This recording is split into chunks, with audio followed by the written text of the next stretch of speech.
What is up, guys? Welcome back to another episode here on Above Average. If you're new to the channel, my name is Trevor, and boy, do we have a good one for you today. I'm not gonna lie, I was gone this last week for work, and while I was away, I come back to, I was keeping tabs of how the channel was doing. I was kind of worried, because we've been getting some traction lately, and when I come back, I finally see it.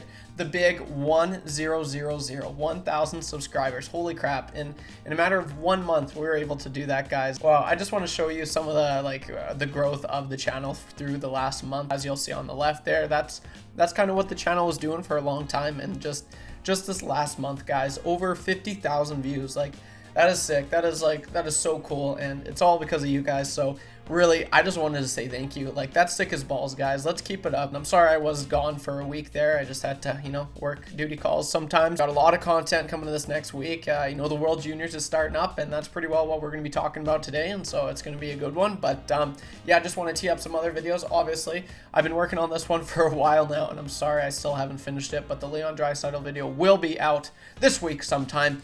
And of course, there's been a lot of talk about my top list video. If you haven't seen that one, my top 5 active players in the NHL right now, go check it out. Yeah, a lot of people are like, why is it Matthews? Why is it Matthews? Well, this just in. The next video coming out later this week is Austin Matthews versus Leon Draisaitl. Who is better? Those two players are just... It's like a teeter-totter. A lot of people are on Leon and a lot of people are on Team Matthews, but I said let's really take a deep dive at both of these players. And yeah, so that's gonna be a fun one. I hope you like the thumbnail there, so be sure to like and subscribe. And yeah, that one will be coming out. And then lastly, for more content, Brady John Chance Pavka. If you're new to the channel, Brady, he started this channel with me. He's been working, and obviously duty calls. He's been working lots, and we haven't been able to record for over a month now, I think. So, but he is coming tomorrow. We are going to record just a shit ton of content for you guys, and I cannot wait to see what you guys think about our dynamic touch. We're a good duo as well. But with that being said, let's get to this video. Okay, so a little over, 8 months now, 7 months, close to that. The World Juniors took a turn for the worst, and it was canceled for the first time in the tournament's history. The World Juniors had come to a close because of COVID, obviously, and that sucks. Team Canada was really riding high, and they had a crazy team. They're still going to have a pretty competitive team, but when you don't have, Cole Perfetti, Shane Wright, Owen Power, like, those are pretty significant guys, and we're going to talk about their roster changes later in this video. Yeah, it starts August 9th. It ends Saturday, August 20th. So just to keep you guys in the loop of things, none of the games played earlier in this year will count. This tournament is completely starting all over from game 1. Yeah, so, and it only makes sense, really. Pretty well all the teams have had some significant roster changes, so that makes sense. I don't know if any of the stats will count, though, so that's kind of interesting, and I'm going to talk about Connor Bedard. If you haven't heard of him, now you have. Yeah, we'll talk about him later, but he was matching and breaking some records in the tournament's history, so I wonder if those still count. I think they should, but I mean, if these games don't count, then did it really happen?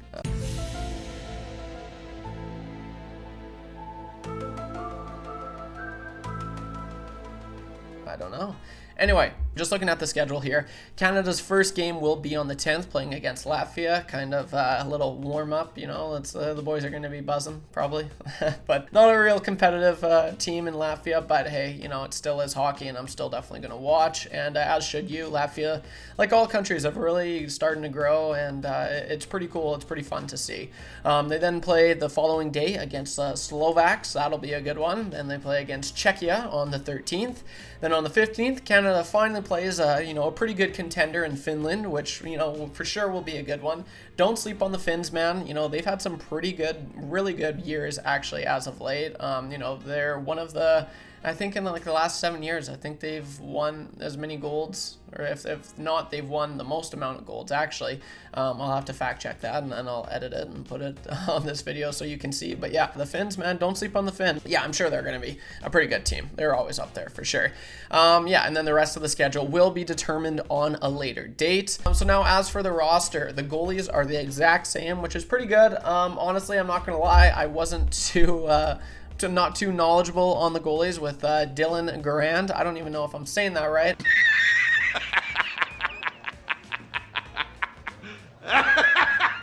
I know Sebastian Casa. I'm pretty sure that's how you say that bad boy. What? And Brett Brochu. Yeah, honestly, I'm probably butchering the hell out of these names, guys, but sorry about that. But yeah, Sebastian Cosa. Is it Cosa or Casa? I don't know. That one really rings a bell. So as far as goaltending goes, honestly, in previous years, the goaltending hasn't really been Canada's strength. It hasn't actually been the Canada's strength for a long time. That's one thing that I think other countries are doing a lot better at, is producing like really, really good goalies, especially in Europe and in the States even. Yeah, so honestly, but I do think we have the skill up front. I think we'll be able to outscore more goals than, you know, the other team. So that's all that really matters. Goals, goals, goals. Big goals guy here, you know, big goals guy. So goalies are the exact same. No Caden Gooley or Owen Power on defense. Obviously, those two are pretty big powerhouses. Owen Power. Anyway, Owen Power, first overall pick, stud. I remember he got a hat trick in the first game this last year when it was canceled, and I think it was like the first defenseman to ever do that, actually. But yeah, insane. Owen Power, that was the first time I really got a good look at him. Obviously, he was playing NCAA. I think it was Michigan. I think I'm going to have to fact check that again. Wow, you guys are probably like, whoa, what is this guy talking about? No, but I'm pretty sure it was Michigan. Yeah, that was my first time I really got to see, you know, why he was picked first overall. And man, he kind of reminds me of like Maurice Seider, but Canadian and left shot. He's big, and you know, if we go back a little bit, if he's able to use his body, man, I could see him being like the next Pronger. He's pretty tough, man. He's solid. Like he's a big boy, big Canadian boy. That's what you love to see. And he can chip in offensively. Obviously, a hat trick in his first game. I remember him saying that was his first hat trick of his career. So kind of cool that it came in game 1 of the World Juniors. Obviously, they're being replaced by Damon Hunt of the Moose Jaw Warriors and Jack Thompson of the Syracuse Crunch of the AHL. You're not going to get the same out of those two players, I don't think. Caden Gooley, obviously, a really respectable player as well. But I mean, yeah, Owen Power, first overall pick. These players are ready to take that next step. They want to prioritize their career. You know, obviously it sucks. Power's not going to be able to get, you know, gold. Maybe if they get gold, he definitely, I think Canada should at least get a medal this year. Kind of crappy, but, you know, he's definitely prioritizing his career in Buffalo, as he should, and same with Caden Gooley. And along with, you know, as well as a lot of these players, that's what they're doing. Now, if we go to the forwards, I'm not going to say who's being replaced, because there's it's a little bit of a bigger list, but no Xavier Bourgault, no Shane Wright, no Maverick Bourque, no Dylan Guenther, no Jake Neighbors, no Cole Perfetti, or no Justin Sordoff. I don't know if I said that right, but I think I sort of did. Anyway, yeah, Justin Sordoff. I honestly don't know if that's how you say his name, but yeah, as you can see, the offense really takes a toll here. No Bourgault, obviously. Oilers should be happy. He's a pretty good prospect, I'd say. 4th overall pick in Shane Wright. Maverick Bourque, you know, he's a pretty notable player. Dylan Guenther, Jake Neighbors, those are two studs. I'm pretty sure they both played for Edmonton Oil Kings this year. So yeah, I knew those guys played. I remember the Oil Kings having a pretty dominant team this year. So yeah, Dylan Guenther, Jake Neighbors, definitely. Those are two big pieces.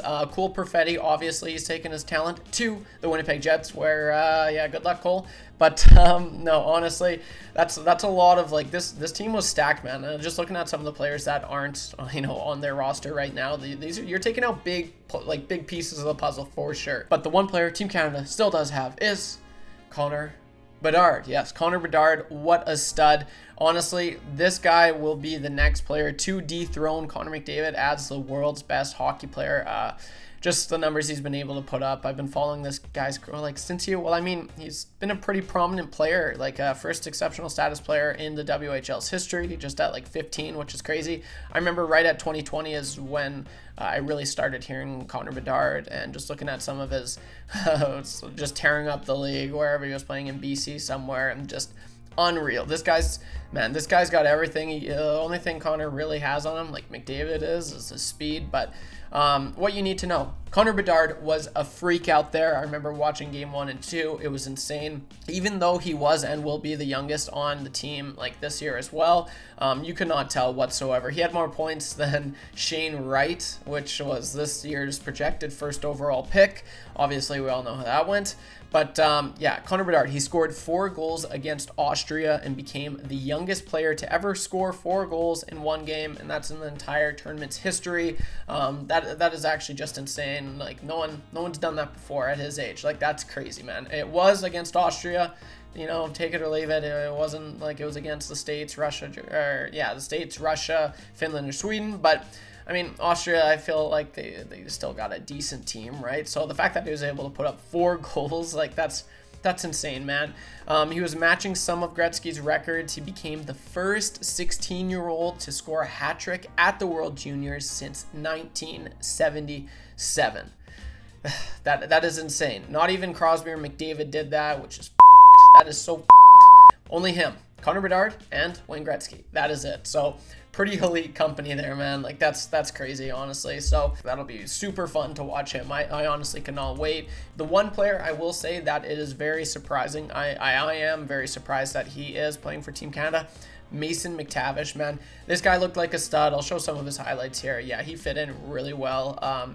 I know he's drafted by Anaheim Ducks, and they got a player in Mason McTavish for sure, man. This guy's a stud, and I cannot wait to see what him and Connor Bedard have in store for Team Canada. So, ladies and gentlemen, that is pretty well it for this video. Oh, excuse me. Like I said, I've got a lot of content coming out for you guys in the next following weeks, especially this week as well. And guys, the support has been unreal.